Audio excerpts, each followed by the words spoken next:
Spotlight, where we aim to meet a youth leader from a local expression of the Salvation Army and find something out about them and their ministry with young people. Today we invite Dan Squires to the call, and I've been trying to get Dan on for some time on this series, so I'm really happy to introduce you to him now.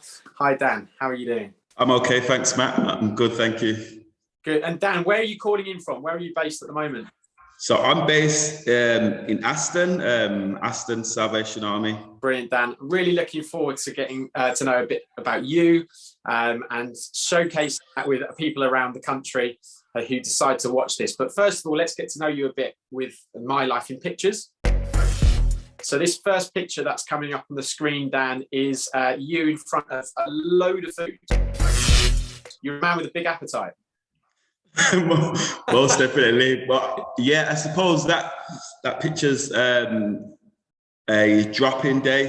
It's an after-school drop-in that we have for young people that attend the centre after school. And one thing that we're really big on here in Aston is food and feeding young people and ensuring that young people that attend here get a meal. So that picture is of me. I like cooking, so I would have cook the food, and that is me sharing and serving food to young people. Yeah. Brilliant.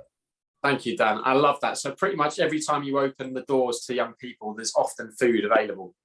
Yes, more or less, yeah. Most days, that's yeah. Quite a foundation of what you do. I love that, sharing food together, and that young person looks as though he's diving straight in. So yeah, thanks, Dan. And this second photo, okay, we can see you with a book in front of a number of books. Where is this? So this is at home, my home, my library, and this is me. It's what I like to do. I like to read. I'm a bit of a bookworm, so yeah, I like to read the big theological books that people don't like to read. So that's me. I'm really interested in theology, and I like reading. Brilliant, thanks, Dan. So that's one of your hobbies. Dan, a few people will be familiar with Aston, the Salvation Army Community Centre there, and the fact that it specifically serves young people in that community there. Tell us about Aston's journey from where it was to where you are today, where you have multiple groups of young people coming through your doors. So as you rightly said, Matt, Aston Salvation Army was originally a 614 core, still is Aston 614, but it's a 614 core, which was your usual church, Salvation Army church.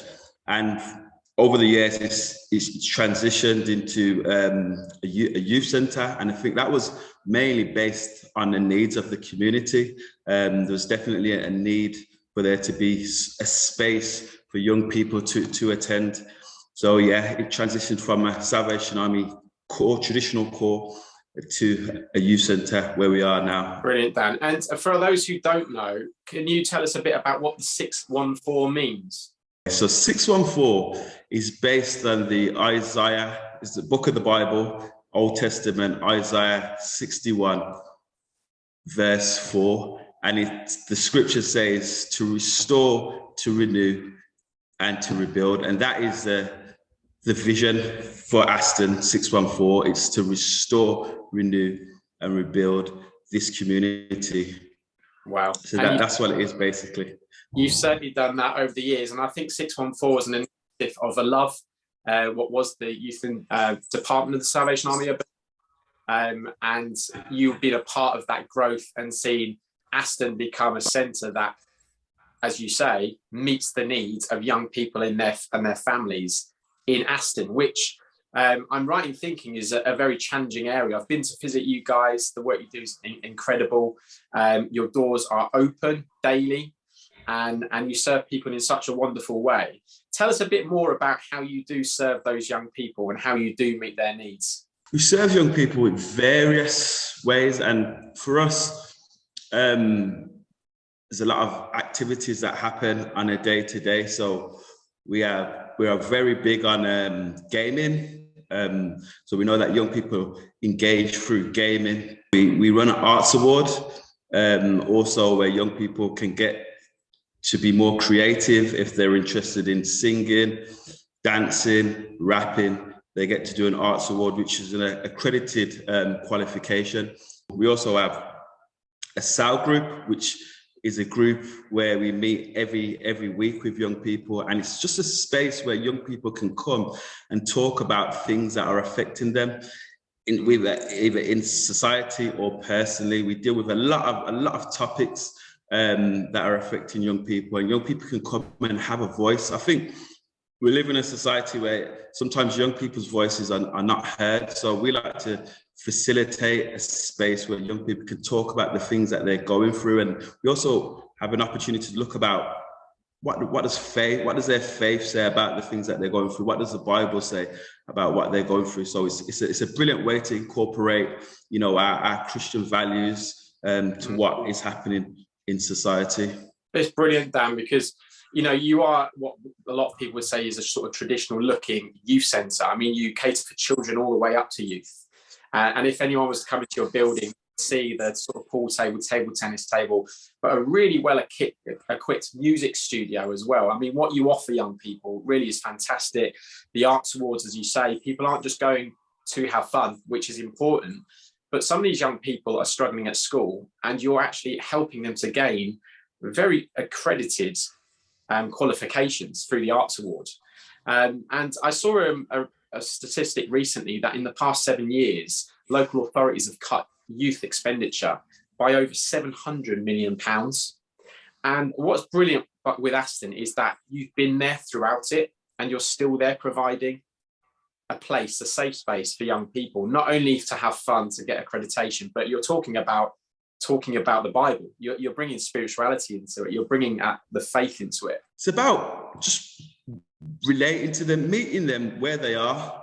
So as we know, like, the Bible has many answers for issues in society, and it's about communicating our faith in a way that young people understand. And I think ultimately it's about loving them. So this is the thing. The key is young people respond well to being accepted and to being loved. So the basis of what we do is about showing love and helping them to feel a part of what we do. And usually you'll find the toughest of young people, they're open and responsive to when we embrace them and show them love.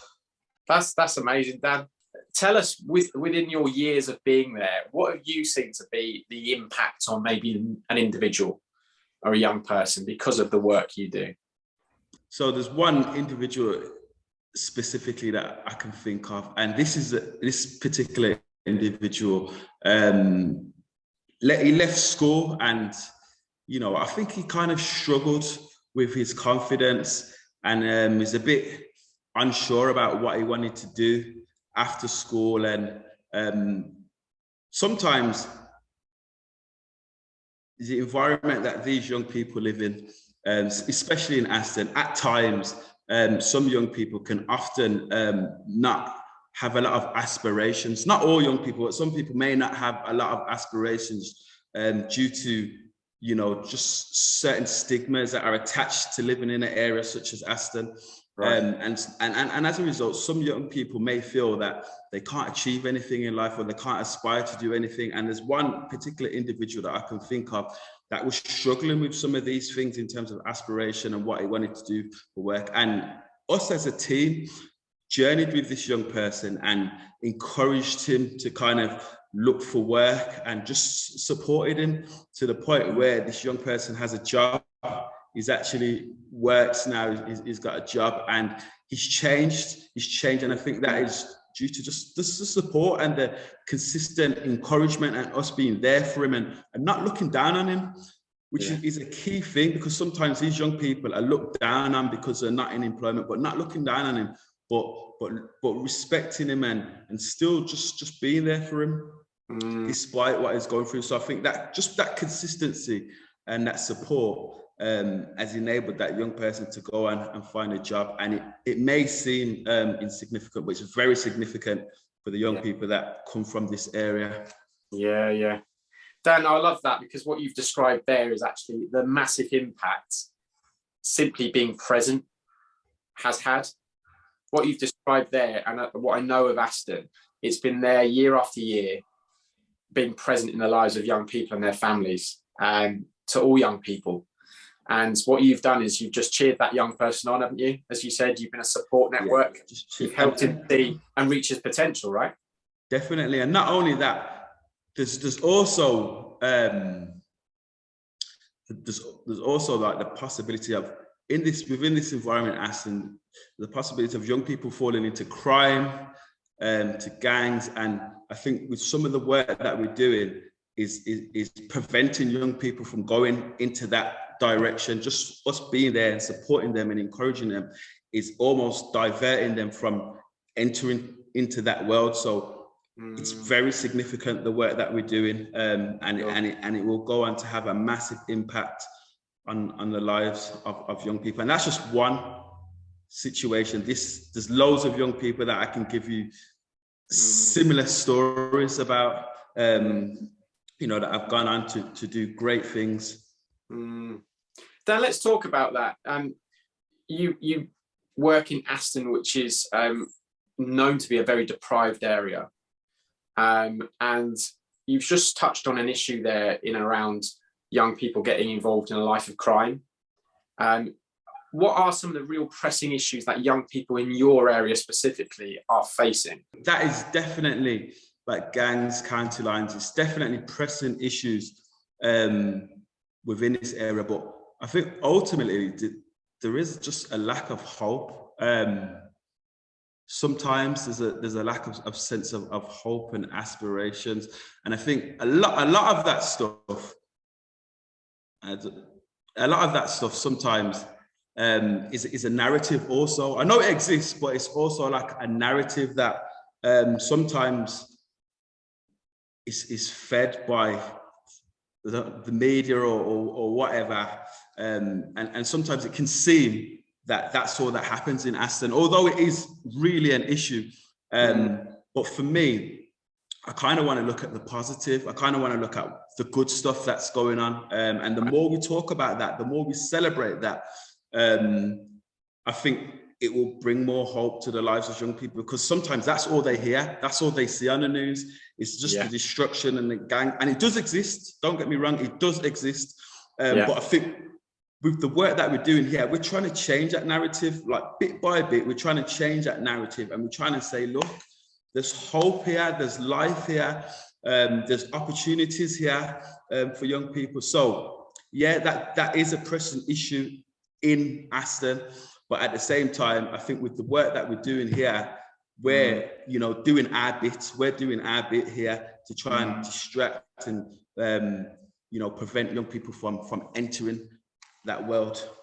Yes, and sometimes we're out on the street, as you know. We're part of the street-based youth network that the Salvation Army do, and we go out there and we engage with young people, and we almost bring what we're doing in here out to the community, because there's going to be some young people that won't come through this door. Do you get what I'm saying? But we don't exclude them. We'll go and find them. Just because they won't come into the centre, we will go out and we will go and find them, and we will make our presence known in the community, that we care and that we want to be there and we want to support young people. So it's not just about what happens in the centre.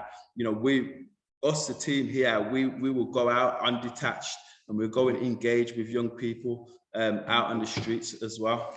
And bring hope. Most definitely bring hope. And and it's good to see, like, we are representing the Salvation Army. So when we go out in our jackets, like, people are familiar with who the Salvation Army are, and they do know that it's a movement of hope across the world. So when we're out there, people know what we stand for and what we're about. Dan, I love it. And I think anyone watching this just feels your passion. I mean, you've just preached it, Dan. You've just absolutely preached it, because I think you're right. You've just flipped it on its head and say, look, don't look at the negatives. Sure, it happens, but we're changing the narrative here. We're seeing hope. We're spreading love. We're walking alongside young people and believe they don't have to live out that narrative that's put upon them, but they can live out a life that has been planned for them, that's going to bring joy, that's going to give them something to live for, rather than living out that narrative, as you say. And I love that, Dan. And I'm so thankful that with the Salvation Army is present in that community through you, through Carrick, through Corinne, through the rest of the team. It's just absolute blessing to those young people and those families. This is my encouragement to you or whoever's watching this. No matter where you are, just enjoy the process, because it's part of building, and molding to where God is taking you. So enjoy the process, no matter what it looks like at the moment. Just try and enjoy it. Because if I had known that this is where I would be now, like, I'm sure I would have been a lot more hopeful and optimistic if I knew that this is where God was taking me. So yeah, just enjoy the process, because it's all leading to your destination where God has that calling and that purpose for your life. Is that And that's brilliant, Dan. Dan, thank you so much. And for people who are watching at home, please go and check out Aston. They've got a great Facebook page, and there's multiple videos on YouTube that tell you a bit more about Aston and the work they do there. They're celebrated a lot because of the great work Dan's just shared with us. And they're a great place to think about, how do I live out youth ministry? Actually, they do it. They live it out. If you want to know more about how you can be so present in your community, they're great people to talk to. So in the comments bar below, there'll be a link to a few things you can check out about Aston, and also a link to our street-based network that Dan spoke about. But Dan, thank you so much for your time. Thank you, Matt. Thank you. It's been a pleasure. Thanks, Dan. And everyone else, please join us next time for another Spotlight interview.